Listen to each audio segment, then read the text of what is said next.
Jesus heals 10 men with leprosy. Now, on his way to Jerusalem, Jesus travelled along the border between Samaria and Galilee. As he was going into a village, 10 men who had leprosy met him. They stood at a distance and called out in a loud voice, "Jesus, Master, have pity on us." When he saw them, he said, "Go, show yourselves to the priests." And as they went, they were cleansed.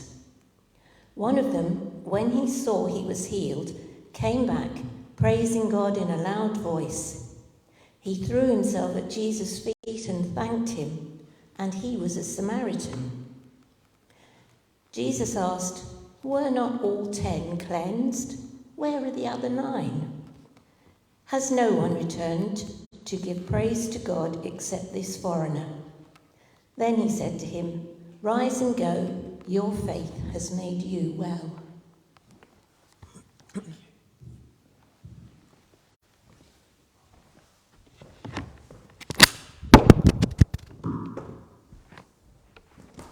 Title for this morning, Inside Out. October 1984, when I was 18, and as many of you know, I went to Israel for a year out before studying law at university. And I worked on a kibbutz in the south, the very south of Israel, near Eilat. And a kibbutz is a farming community, people who commit to living together, all different ages. There are about 300 of them, kibbutzniks, as they are called. And as well as them, there are about, on this kibbutz, 30 other volunteers who came from all over the world. There were Swedes, Americans, British, and so on. I had never known, having grown up in Folkestone, such diversity. We had a wonderful time melon picking in the desert. Amazing what they had done with their irrigation and what beautiful things they could grow and healthy things they could grow. We had football, which was a joy for me. We had parties. We had delicious, such healthy homegrown food. We had a swimming pool. We had snorkeling in the Red Sea. We had climbing mountains in Sinai. It was a dream. Absolutely great. And a really wonderful sense of community for some of us. And this memory came back this morning. I remember an Arab Israeli. So you had Jewish Israelis and Arab Israelis. And an Arab Israeli who was on the kibbutz for one night when passing through as part of his national service. The men have to do 3 years national service, the women 2 years. He told me, with a little bit of a twinkle in his eye, but I think pointing towards truth in his experience. Some kibbutzniks, some Israelis, he said, saw this order. Jewish people, foreign volunteers, then the dogs, then the Arabs. That spoke of his treatment at his age of about 18 or 19. But for me, it was good. For me, my experience was good until that fateful day when I got a horrendous infection. And it came through shaving. So imagine my beard now not being there, being shaved off. And within the water system, all very clean, all very healthy, but there was bacteria sometimes in the water system that the locals had got used to. They were fine, but it played havoc with some people, and I happened to be one of those people. And it looked like my face was falling off. There were scabs everywhere, literally everywhere. And I became, as you can imagine, really self-conscious. And there were some playful jokes, and I think the word leper was used as well. But it gave me a little taste of what that's like. I decided to leave that community. I wasn't exiled, it was self-imposed exile.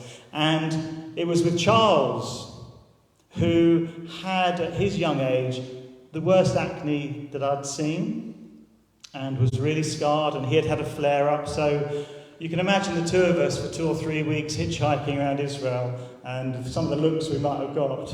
Some people took us into their homes, actually, which was, again, something wonderful. The infection cleared up, thankfully, and my face restored. And after about 3 weeks, I got back into a community, this time a kibbutz in the very northern part of Israel in the Golan Heights, and again enjoyed wonderful community there. I had been on the outside, but I was back in. In today's reading, Jesus encountered 10 men with leprosy, which, different ways of translating the word, some kind of skin disease, perhaps the leprosy as we come to know it and understand it. They were living in exile, outside of the community, although for them it wasn't self-imposed. Part of the Mosaic law said this in Leviticus chapter 13. Anyone with such a defiling disease must wear torn clothes, let their hair be unkempt, cover the lower part of their face, and cry out, unclean, unclean. As long as they have the disease, they remain unclean. They must live alone. They must live outside the camp. Can you remember, or can you remember? That's a Freudian slip. Can you remember feeling a sense of shame about anything, about who you were? Can you imagine the sense of shame that they felt as they had to go and actually identify themselves as unclean and tell everybody they were unclean? Now, they could only return to the community once the priests had declared them clean, back into the community again, from the outside back in. But until then, and it could be for the rest of their lives, they were cast out from society. And this is absolutely key. I think it's hard for us to understand unless our faith is absolutely central, and within that, church is absolutely central in our lives. Really key for the Jews in those days and for some of the Samaritans. But they were prohibited from taking part in religious life as well. It was the equivalent of being totally unwelcome in church when church and faith were really key to you.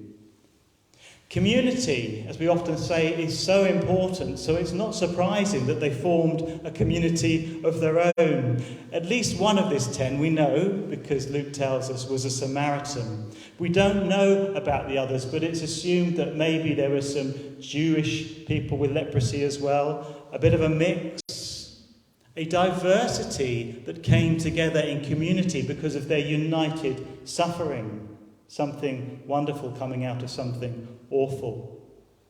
And as we heard in the reading, Jesus met them as he was going into the village.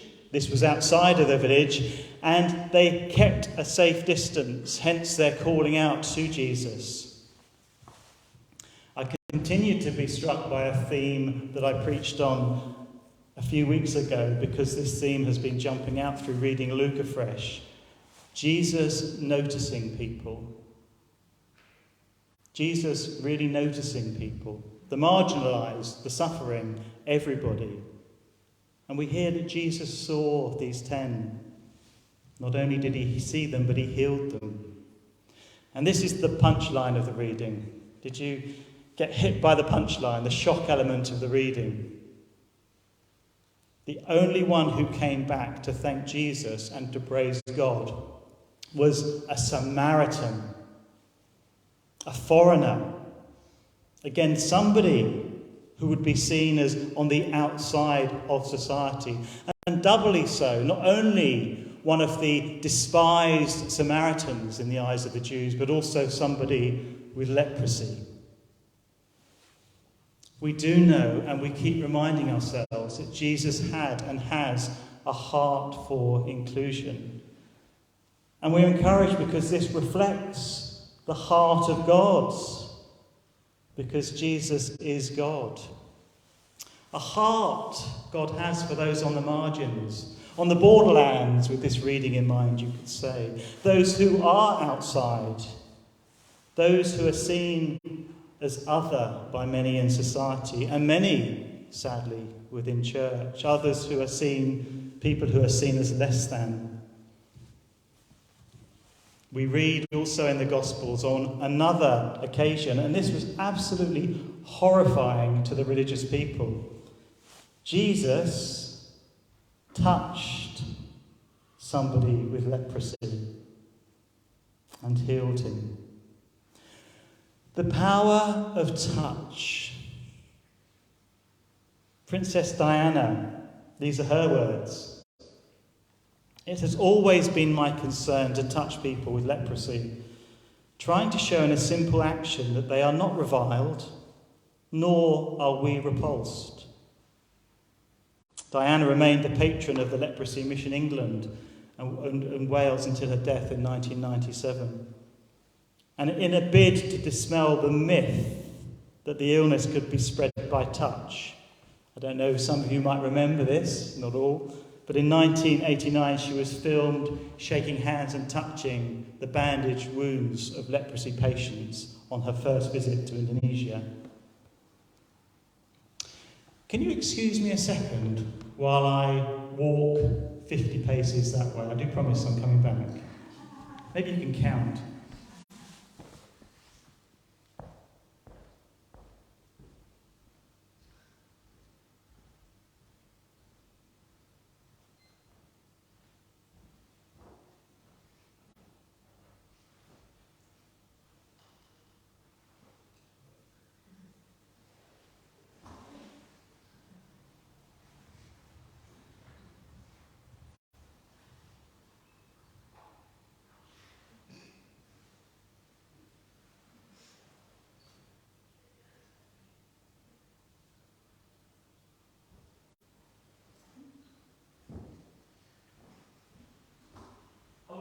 Stop short, the other side of the road.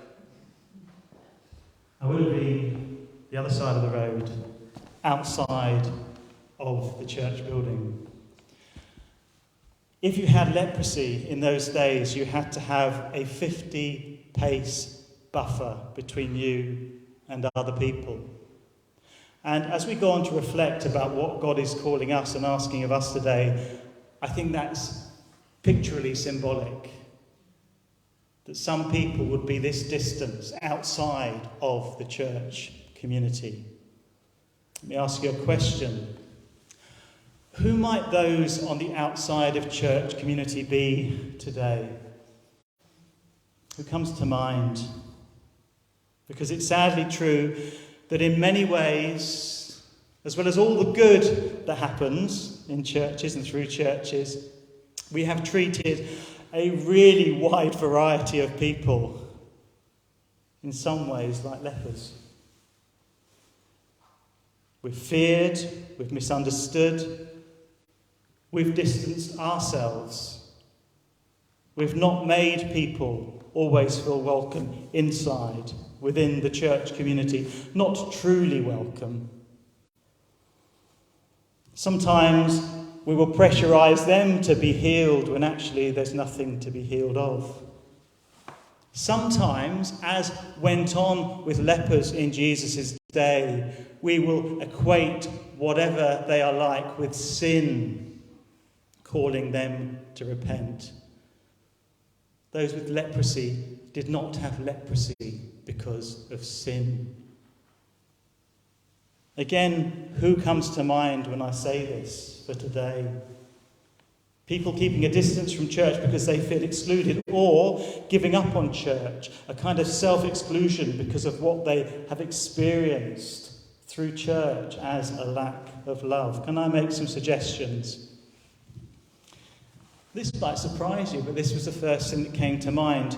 People who ask difficult questions about theology, about doctrine, who struggle with doubts, who don't just go along within a church community with what they are told they should believe. Maybe they're given a little bit of wiggle room when they're coming to faith, but then after that, don't rock the boat.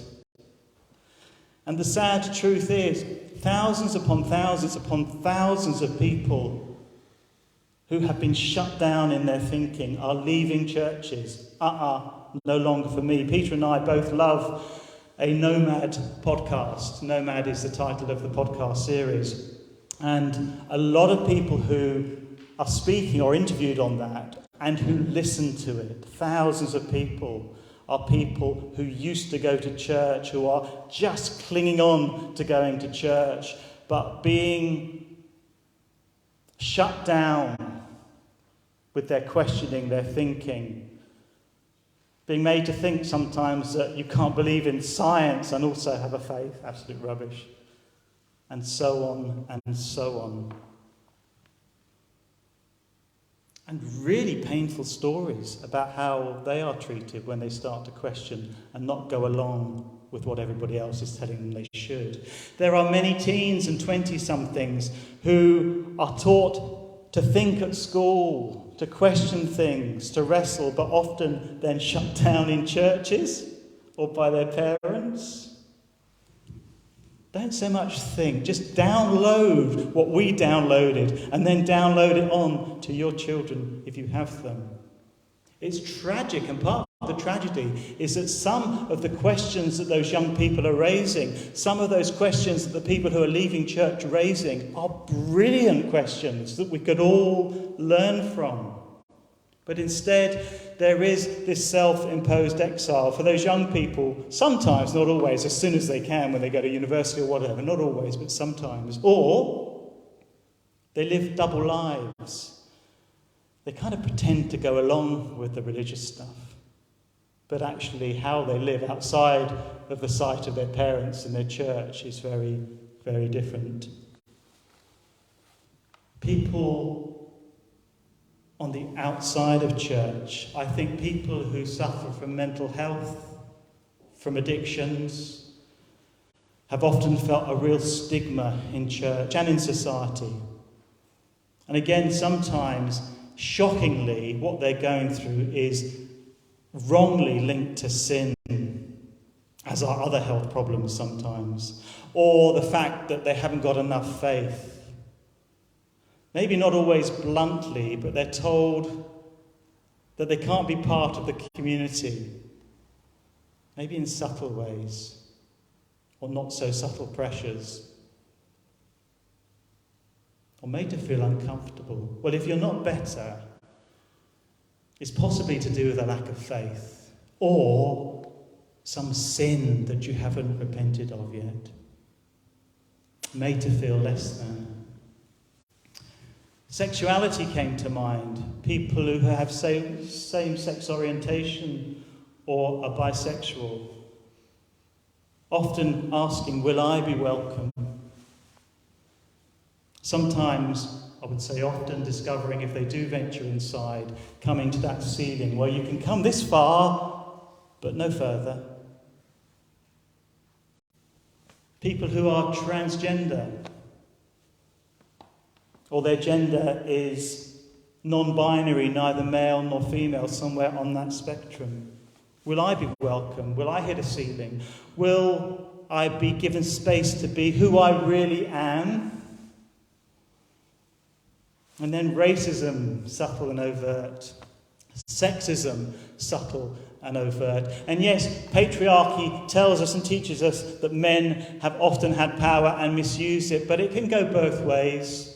It makes me cringe when I hear women say, all men are the same, because it's often the same kind of personality that will be saying all women are the same, and so on and so on. What can we learn from Jesus' approach?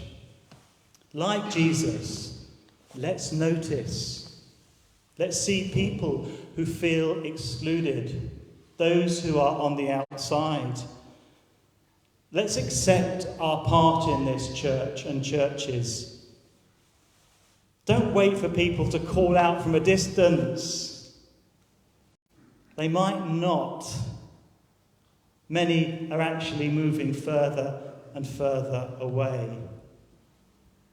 It is our responsibility to let them know that church, that our community will be a safe space, a place of sanctuary where they can flourish. And then, of course, ensure this is the case in reality, not just words on our website, everybody welcome, because every church says everybody's welcome. I love this part of the reading for today. Did you notice something in verse 12 that is key? Let me read it. As Jesus was going into the village, 10 men who had leprosy met him. As Jesus was going to the village, 10 men who had leprosy met him. Not 10 lepers. And very cleverly pointing out their humanity rather than labelling them. They were more than their illness. In the same way, we are all more than our ethnicity, than our gender identity, than our sexuality, and more than any struggles that we might have in life, mental health, addictions, and so on. What about Worthing Baptist Church? What about this church? I was fascinated to learn that in the temple, the building in Jerusalem that was the heart of Judaism, where you had the court of the Gentiles that foreigners could go into, but not beyond that wall to where the Jews could go and worship. It had stones outside the court of the Gentiles in the dividing line. And these stones said the following: no foreigner is permitted inside. Anyone caught will have themselves to blame for their ensuing death. And as we know, there was a dividing wall. Lepers, people with leprosy, and eunuchs could not go into the temple.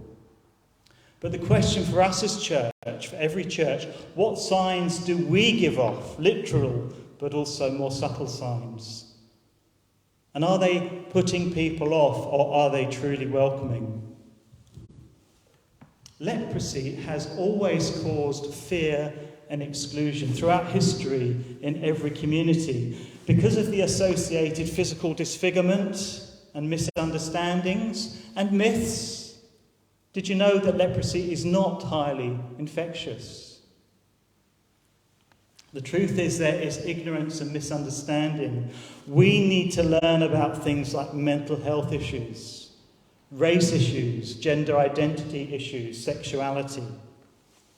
And I would suggest the best way is by talking to people. And more importantly, listening to their stories and experiences and reading about that. Going out to the borderlands, not staying in church bubbles. For me personally, my learning curve about gender dysphoria, or people not identifying with the gender that they were given at birth, it's been a massively steep learning curve that I really struggled to get my head around. But it makes total sense now that there is a spectrum. It is not as black and white as male and female. My learning why the proper use of pronouns for certain people, them, they, is absolutely key. And if they've changed their name, not using their dead name. Didn't make sense. It does now. We need to bring things into the light and destigmatize. And this is a very personal note for me, what I'm about to say. One reason that I'm transparent about my sister's recent suicide, and no, she did not commit suicide, Old English language, as though it was an offence, as it used to be. There is no shame for somebody who takes their life. Tragic. As many of you know, if you did in the past, you had to be buried outside of church grounds. The ultimate exclusion. It was only, I learned the other day, in 2015 for the Church of England, not blaming them because we're all the same, the rules officially changed to allow somebody who had taken their life to have a service in church. I woke up this morning and thought how poignant it is that they crucified the Son of God, Jesus, outside the city walls. There's a lot of pain for people. A lot of pain. Where is there good news in the pain? Funny question. Some of you might have written, or read rather, a book by the physician Paul Brand, which was published in 1993, with what at first seems to have the most contradictory title, The Gift of Pain. Dr. Brand was the first to realise the worst effects of leprosy weren't caused by the flesh deteriorating, as was very much thought, totally thought, but because the disease destroyed the body's ability to feel pain. Patients with leprosy would damage a foot or a leg or another limb and not realise it, continuing to walk on the damaged limb, causing permanent damage. Or they would lose their sight because with no feeling in the eyes, they wouldn't blink. And the eyes wouldn't be lubricated. They wouldn't become free of contaminants. Leprosy patients without this pain reflex have no inbuilt warning system. They might not feel pain when they get cuts, burns, other injuries on their hands, their legs and their feet. So, in healing the Samaritan who had leprosy, Jesus was helping him get in touch with his pain. This pain caused by churches towards people who are on the outside, who feel excluded, who have become self-excluding because of their treatment. It is healthy for them, I believe, to express, to verbalise that pain. Not their duty. If they do, it's our responsibility to listen, but I think it can be healthy. It's important for churches to recognise this pain, to feel it, to empathise, to learn from it, and to weep. And recognise the damage caused to individuals, to the body, through our lack of awareness, our insensitivity, our, I would say, misunderstanding of Scripture. And for us to repent, to turn around. I love this picture of communities that have caused the pain actually becoming communities where healing comes for the pain caused as people return to church. The body healing together. And it is so true that people found healing through their encounter with Jesus. As we, as churches, become more Christ-like, Jesus at the centre, love at the centre, we will be healing communities, and that will be miraculous. Let me draw this together. Outside, in. The good news, and there's so much good news, as those on the outside come in for the first time or return. It's not about us patronising and saying, oh, aren't we doing really well? No, we're being, as church is called to be. We are to learn from them. They will help shape church, make each community as they come back even more beautiful. This will be a taste of the heavenly banquet. I love the teaching point Jesus was making to those listening. Learn from the Samaritan. Learn from people who are seen as the other. Did they learn? Do we learn? And finally, when you've experienced exclusion, and I think we probably all have to a greater or lesser degree, you do end up having empathy with those who feel excluded. I think that's partly why it's so important for me, because of some of my early stuff.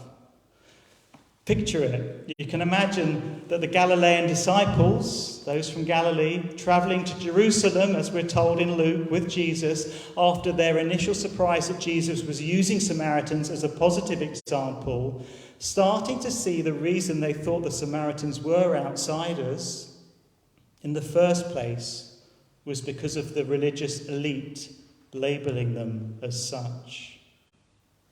A Jerusalem elite in those days who also saw the Galileans as being outsiders, those smelly, rough-talking fishermen, as they would have said. They weren't ethnic or religious outsiders like the Samaritans, but cultural outsiders looked down upon by the crowd in Jerusalem as rough, uncouth, and poor. You can imagine them thinking, listening to Jesus' teaching, maybe we have more in common with Samaritans than we thought. Also starting to see the common humanity in those with leprosy. Anyone considered outsiders by the insiders. Likewise, may we do all we can to ensure that those on the outside continue to be welcomed in more and more. Amen. I'm going to invite the musicians back. And as some of that